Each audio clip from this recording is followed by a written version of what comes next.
নমস্কার। চিরঞ্জীব ভালোবাসা, সামান্য স্পর্শ, বাংলা ভাষার উচ্চারণে আবিশ্বের কবিদের কবিতা পাঠ। সেই কবিতা পাঠ ৩রা মে 2020 থেকে যা চলছে, আজ 28শে ফেব্রুয়ারি 2026, স্মরণীয় দিন একটি। এই দিনে আমি পাঠ করব ফিলিপাইনের কবি ডাক্তার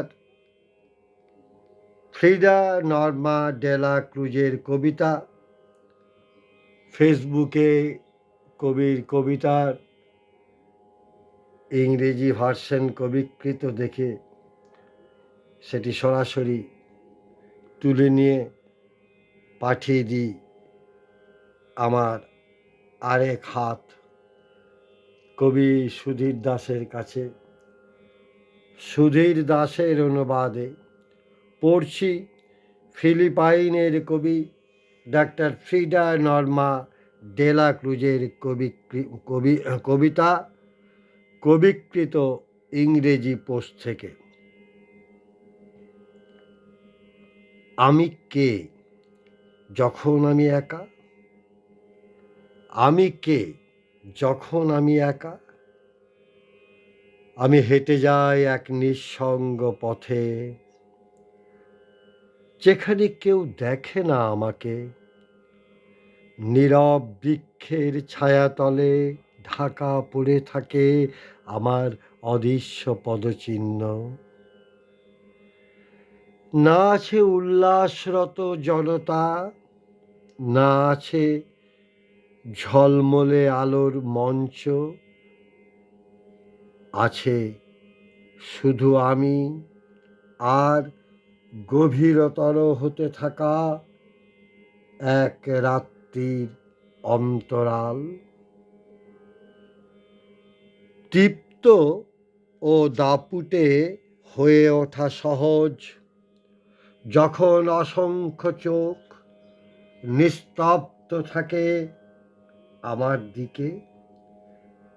কিন্তু প্রশ্ন জাগে, আমি কে যখন আমি সম্পূর্ণ একা? যখন নিঃশব্দ সত্যের বীজ অন্তরের মাটিতে নীরবে রোপিত হয়।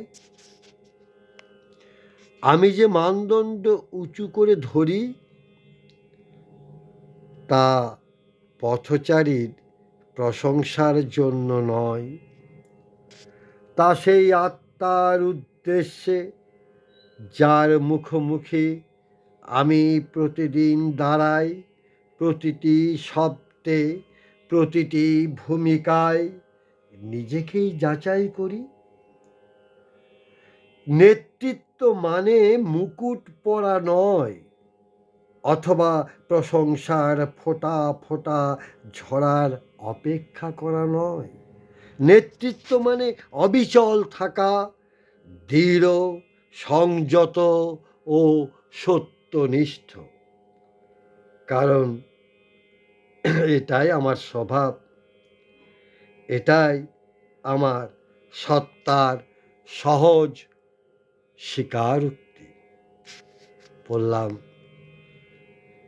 ফিলিপাইনের কবি ডাক্তার ফ্রিডা নর্মা ডেলা ক্রুজের কবিতা। ফিলিপাইনের কবিকে এবং বাংলা ভাষার কবি সুধীর দাসকে আমার শ্রদ্ধা, ভালোবাসা ও শুভেচ্ছা। কবির জয় হোক, কবিতার জয় হোক, জয় হোক কবি মানসিকতার, কবিত্বের।